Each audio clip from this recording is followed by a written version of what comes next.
वंदे मातरम, जय भारत। भाई राजीव दीक्षित अमर रहे।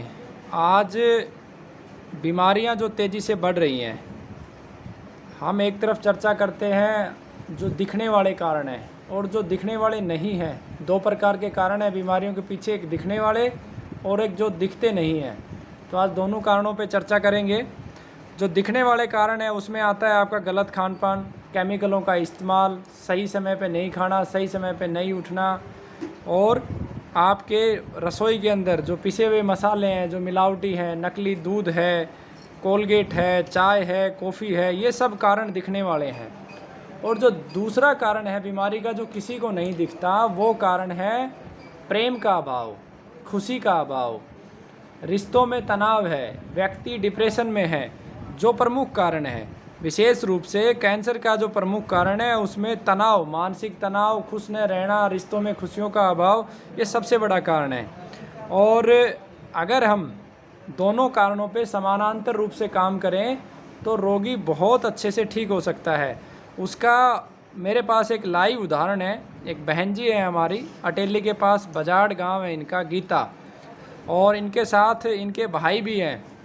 और कमाल की बात यह है कि जहां आज रिश्तों में प्रेम का अभाव दिखाई देता है, वहीं मेरे पास एक बहुत अच्छा उदाहरण है। इनके भाई ने जो मेहनत करी है, मैं दिखाना भी चाहूँगा इनके भाई को। आज के समय में भाई बहन का प्रेम कहीं लुप्त हो गया है।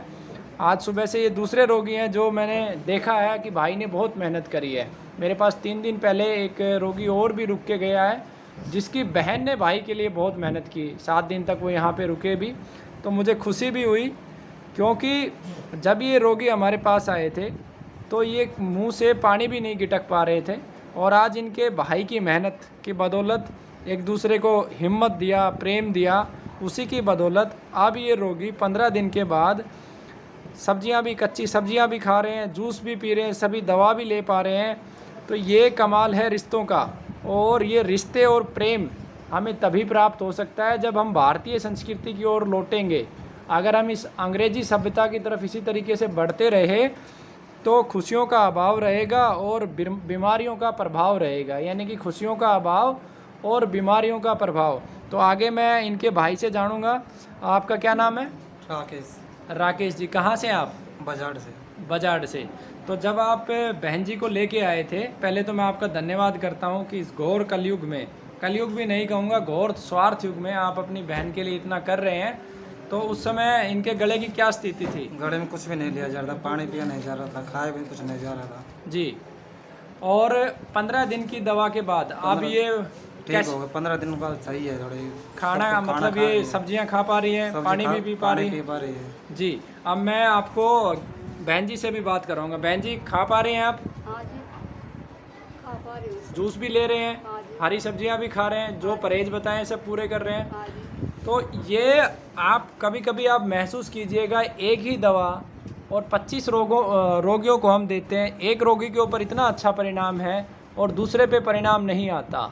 इसके 2 मूल कारण होते हैं। एक कारण होता है कि परहेज नहीं करना और परिवार का साथ ना देना। परिवार अगर खाना बना के दे रहा है लेकिन खुशी खुशी नहीं दे रहा है, रोगी को मोटिवेट नहीं कर रहा है, प्रेम से नहीं खिला रहा है, तो भी परिणाम नहीं आते। और जो दूसरा कारण होता है उसे बोलते हैं प्रारब्ध।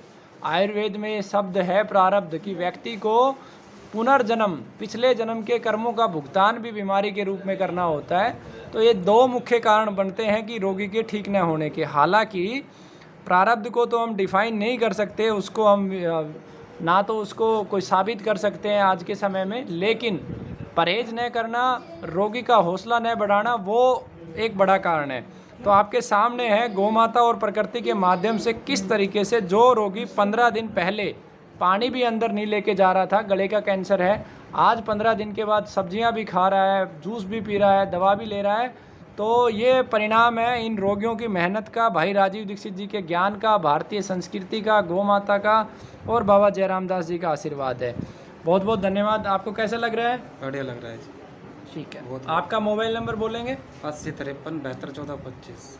तो आप रोगी से खुद भी बात कर सकते हैं। फिर भी मैं कहता हूं कि कैंसर की जो सबसे अच्छी दवा है आपके घर में है, देसी गौमाता, उसका गौमूत्र पीजिएगा, हल्दी का प्रयोग कीजिएगा, पुनर्नवा का प्रयोग कीजिएगा, कचनार का, गोखरू का, इन प्राकृतिक जड़ी बूटियों के माध्यम से इस राक्षस रूपी बीमारी को हराया जा सकता है, बशर्ते कि परिवार का प्रत्येक व्यक्ति अपने रोगी को प्रेम दे, उसे हौसला दे, उसे सुख दे, उसे शांति दे। वंदे मातरम, जय भारत।